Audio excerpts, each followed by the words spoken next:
Assalamualaikum warahmatullahi wabarakatuh. Perkenalkan nama saya Betla Penny, NIM 2004-2007, mata kuliah Perencanaan Pembangunan. Baiklah, di sini saya akan menjelaskan materi mengenai monitoring dan evaluasi program perencanaan pembangunan.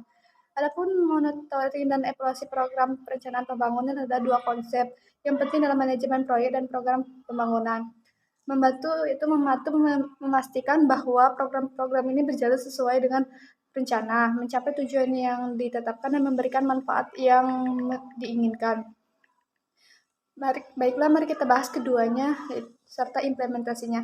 Yang pertama, monitoring pemantauan. Monitoring adalah proses pengumpulan data dan informasi secara terus-menerus selama pelaksanaan program pembangunan. Tujuannya adalah untuk mengidentifikasi perubahan, masalah, dan perkembangan yang berkaitan dengan program.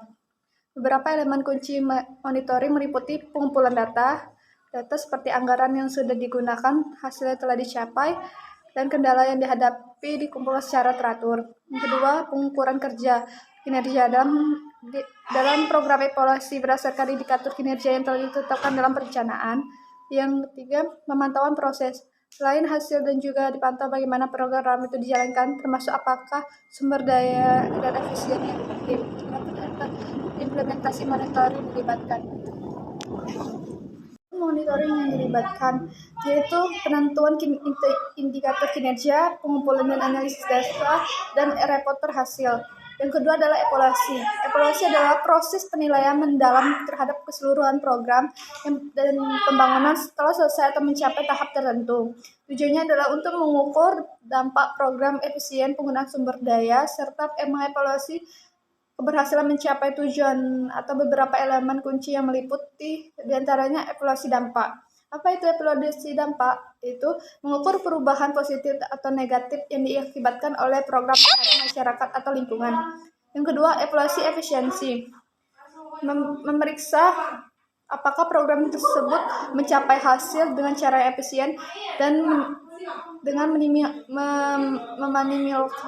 minimalkan pemborosan sumber daya. Yang ketiga, evaluasi keberlanjutan. Mengevaluasi kemungkinan program itu berkelanjutan setelah selesai. Implementasi evaluasi melibatkan penentuan kerangka evaluasi, pengumpulan dan analisis data, dan penyusunan laporan evaluasi. Yang ketiga, implementasi. Penting untuk mencatat bahwa monitoring dan evaluasi harus menjadi bagian integral dan seluruh siklus program pembangunan, mulai dari perencanaan hingga pelaksanaan dan pemantauan.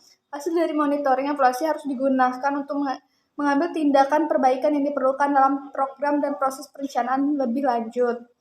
Pun seluruh tim pelaksanaan program, pemimpin dan pemangku kepentingan harus terlibat dan proses untuk memastikan akuntabilitas dan perbaikan berkelanjutan.